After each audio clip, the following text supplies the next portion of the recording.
Selamat datang di Diseksi Psikologi, kanal yang membedah psikologi di setiap fase usia. Di sini, kami menjelaskan cara berpikir, emosi, dan perilaku manusia secara sederhana, logis, dan mudah dipahami.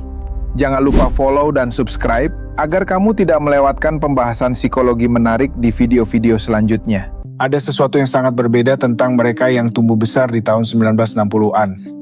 Mungkin Anda pernah menyadarinya cara mereka membawa diri melewati krisis tanpa hancur berantakan. Mungkin itu adalah cara mereka menavigasi ketidakpastian dengan ketenangan yang hampir menakutkan. Atau mungkin perpaduan aneh antara optimisme dan pragmatisme yang seolah terpatri dalam diri mereka. Karena tahun 1960-an tidak hanya membentuk sebuah generasi, dekade itu menempat tipe arsitektur psikologi spesifik yang baru sekarang mulai dipahami oleh para ahli.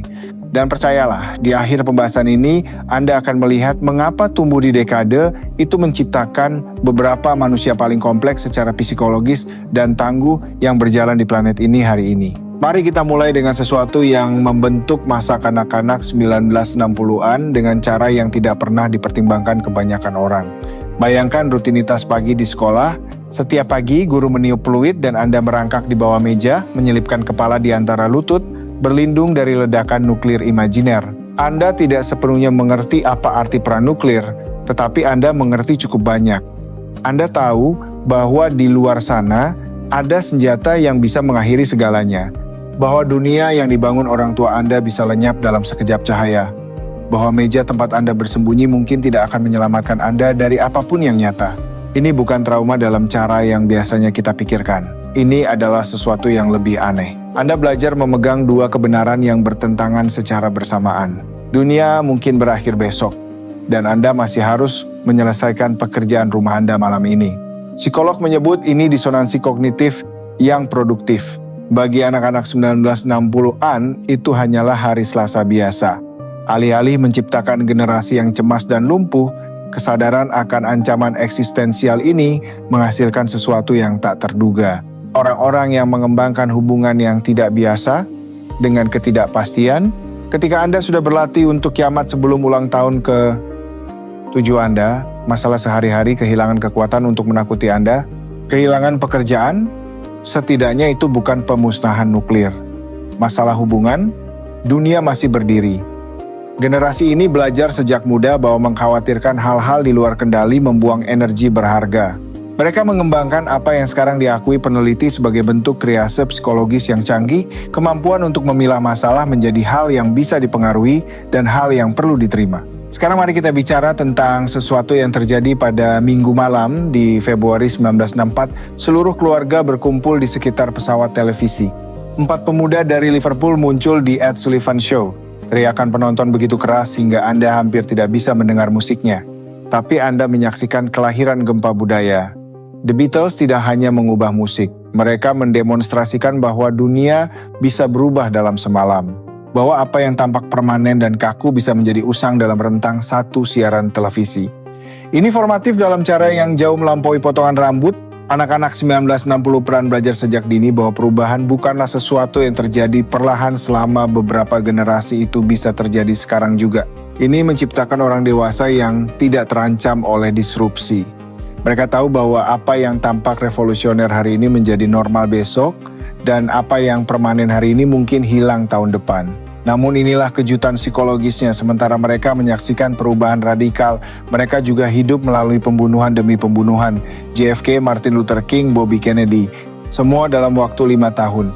Mereka menyaksikan pahlawan mereka tumbang, harapan mereka hancur di televisi langsung. Mereka belajar bahwa kemajuan tidaklah linier, bahwa orang baik tidak selalu menang, bahwa harapan dan tragedi adalah teman sekamar permanen dalam pengalaman manusia. Kombinasi ini optimisme revolusioner yang diredam oleh kehilangan berulang menciptakan profil psikologis yang spesifik, orang yang percaya perubahan itu mungkin tapi tidak naif tentang biayanya. Mereka mengerti bahwa memperjuangkan sesuatu yang lebih baik tidak menjamin Anda akan hidup untuk melihatnya. Ini bukan sinisme, ini adalah kebijaksanaan yang dibeli dengan harga sangat mahal. Mari beralih ke sesuatu yang lebih intim. Bayangkan Anda berusia 8 tahun dan ibu Anda memberi Anda beberapa koin, mengirim Anda ke toko di sudut jalan sendirian. Anak-anak tahun 1960-an memegang uang sungguhan sejak usia dini. Bukan kartu plastik, tapi koin yang memiliki berat di saku Anda, uang kertas yang bisa Anda lipat.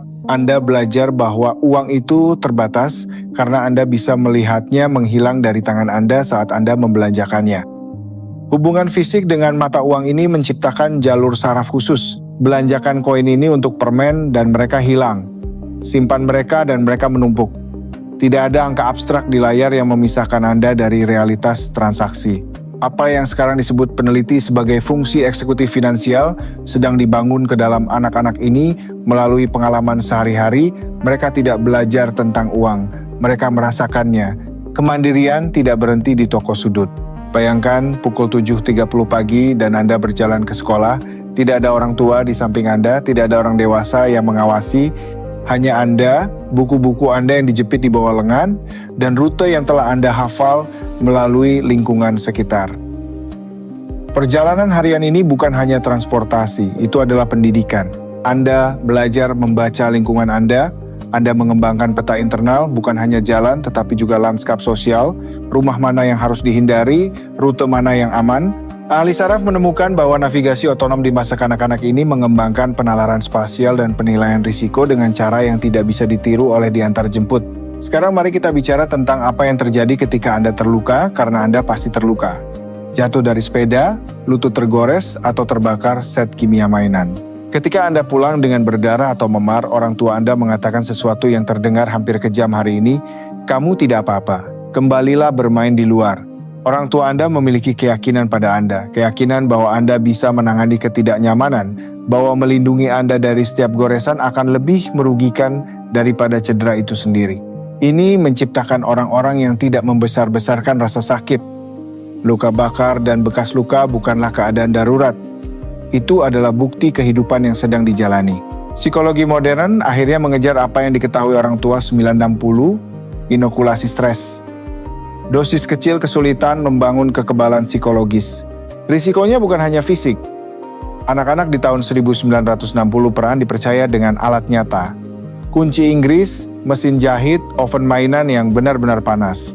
Anda bisa melukai diri sendiri, dan itulah poinnya. Belajar berhati-hati di sekitar hal-hal yang bisa menyakiti Anda adalah bagian dari pendidikan. Ini menciptakan orang dewasa yang tidak terintimidasi oleh kompleksitas. Mereka tumbuh dengan membongkar barang dan menyatukannya kembali. Mari bicara tentang menunggu. Jenis menunggu yang hampir dilupakan manusia modern. Tidak ada streaming, tidak ada on demand.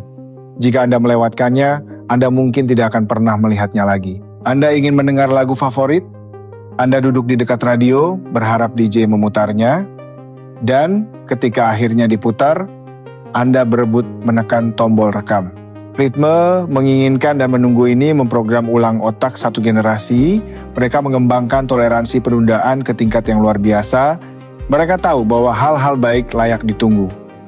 Bahwa antisipasi adalah kenikmatannya sendiri. Bahwa ruang di antara keinginan dan pencapaian bukanlah kosong. Itu penuh imajinasi. Bayangkan malam musim panas. Anda berada di halaman belakang dengan 8 anak lain. Tidak ada orang dewasa, tidak ada yang mengawasi, tidak ada wasit. Ketika seseorang berdebat tentang aturan, Anda menyelesaikannya sendiri. Ketika perasaan terluka, Anda mencari cara untuk melangkah maju. Setiap tantangan sosial adalah milik Anda untuk dinavigasi. Praktik harian ini menciptakan orang-orang dengan kecerdasan sosial tinggi. Mereka menjadi mahasiswa perilaku manusia bukan karena buku, tetapi karena kelangsungan hidup sosial. Anda belajar bagaimana menjadi bagian dari kelompok sambil tetap mempertahankan identitas Anda sendiri. Keterampilan ini diserap melalui ribuan jam interaksi tanpa pengawasan, tetapi beberapa pengalaman lebih dalam dari pembelajaran sosial. 20 Juli 1969, Anda menonton rekaman berbintik tentang sesuatu yang mustahil. Seorang pria melangkah ke permukaan bulan. Anda menyaksikan batas kemungkinan manusia meluas secara real time. Segala sesuatu yang dikatakan dunia tidak mungkin terjadi tepat di depan mata Anda. Momen ini menanamkan keyakinan mendalam bahwa tantangan paling menakutkan pun bisa diatasi, bahwa frasa itu tidak bisa dilakukan seringkali hanyalah kegagalan imajinasi. Namun optimisme itu ada di samping sesuatu yang lebih gelap. Berita malam mulai menayangkan rekaman dari Vietnam, perang nyata, kematian nyata. Anda sedang makan malam, dan televisi menunjukkan hal-hal yang hari ini disembunyikan dari anak-anak, paparan ini mendidik mereka bahwa dunia mengandung kengerian sejati. Ini menciptakan generasi yang menghormati kompetensi, bukan kredensial. Mereka belajar bahwa mempertanyakan otoritas terkadang diperlukan, dan terlepas dari segalanya pembunuhan, perang, latihan nuklir, ada sesuatu yang menantang tentang optimisme mereka. Mereka memegang kedua kebenaran. Dunia bisa mengerikan, dan dunia bisa menjadi lebih baik. Mari kembali ke sesuatu yang lebih pribadi. Sabtu pagi kartun berakhir dan Anda dihadapkan pada pilihan duduk di rumah kosong atau mencari sesuatu untuk dilakukan. Tidak ada gulir tanpa batas, tidak ada algoritma, hanya waktu kosong yang menunggu untuk diisi. Jadi Anda membangun sesuatu dari kayu bekas atau berbaring di rumput melihat awan. Ahli saraf menemukan bahwa kebosanan mengaktifkan jaringan mode default otak wilayah yang bertanggung jawab atas kreativitas. Setiap kali anak 1960-an menatap langit-langit, otak mereka melakukan pekerjaan penting. Ini adalah orang dewasa yang bisa duduk dalam keheningan tanpa rasa tidak nyaman. Di zaman gangguan tanpa akhir, kapasitas untuk ketenangan ini menjadi semakin langka dan berharga. Pertimbangkan apa yang terjadi ketika Anda gagal. Tidak ada yang bergegas untuk memperbaiki perasaan Anda, tidak ada yang memberi Anda piala hanya karena berpartisipasi. Anda mengalami beban penuh kekecewaan dan kemudian sesuatu yang luar biasa terjadi. Anda selamat. Dunia tidak berakhir. Anda belajar bahwa Anda bisa menangani lebih dari yang Anda kira. Psikolog menyebutnya toleransi frustrasi. Kemampuan untuk mengalami kemunduran tanpa hancur sedang dibangun melalui kekecewaan kecil yang tak terhitung jumlahnya. Mereka belajar bahwa kegagalan berisi informasi. Bahwa ketangguhan bukanlah ketiadaan perjuangan, melainkan kapasitas untuk terus berjalan meskipun ada perjuangan. Orang-orang ini membawa sesuatu yang sangat dibutuhkan dunia modern. Mereka ingat rasanya dipercaya, dibiarkan sendiri untuk memecahkan masalah tanpa seseorang yang mengawasi. Mereka adalah bukti hidup bahwa ketangguhan bukanlah bawaan lahir. Itu dibangun bahwa kompetensi berasal dari latihan, bukan perlindungan. Bahwa hadiah terbaik yang bisa Anda berikan kepada seseorang bukanlah jalan yang mulus, tetapi kepercayaan diri untuk menangani apapun yang dilemparkan kepada mereka. Di dunia yang semakin cemas dan rapuh, mereka berdiri sebagai bukti cara lain. Bukan cara yang sempurna, bukan tanpa biaya, tapi cara yang menghasilkan orang-orang yang bisa menghadapi badai, beradaptasi dengan perubahan, dan mempertahankan harapan bahkan ketika harapan tampak naif. Mereka tumbuh dalam dekade pembunuhan dan pendaratan di bulan, gempa budaya dan ketakutan nuklir, kebebasan yang belum pernah terjadi sebelumnya, dan kehilangan yang tak terbayangkan. Dan entah bagaimana, mungkin karena semua itu, mereka belajar memegang semuanya. Harapan dan kengerian, sukacita dan kesedihan, kepastian bahwa segala sesuatunya bisa menjadi lebih baik, dan pengetahuan bahwa mungkin tidak. Itulah psikologi orang-orang yang tumbuh di tahun 1960-an. Dan itu adalah psikologi yang mungkin bermanfaat bagi kita semua untuk dipahami sedikit lebih baik. Karena di masa depan yang tidak pasti, pelajaran masa lalu adalah peta terbaik kita. Terima kasih telah menjelajahi arsitektur pikiran bersama kami. Saya Nara Pratama dan ini adalah Diseksi Psikologi. Hening. Musik latar yang reflektif. Renungkan bagaimana masa kecil Anda membentuk ketangguhan Anda hari ini. Hening, musik latar, apakah kita terlalu melindungi generasi masa depan?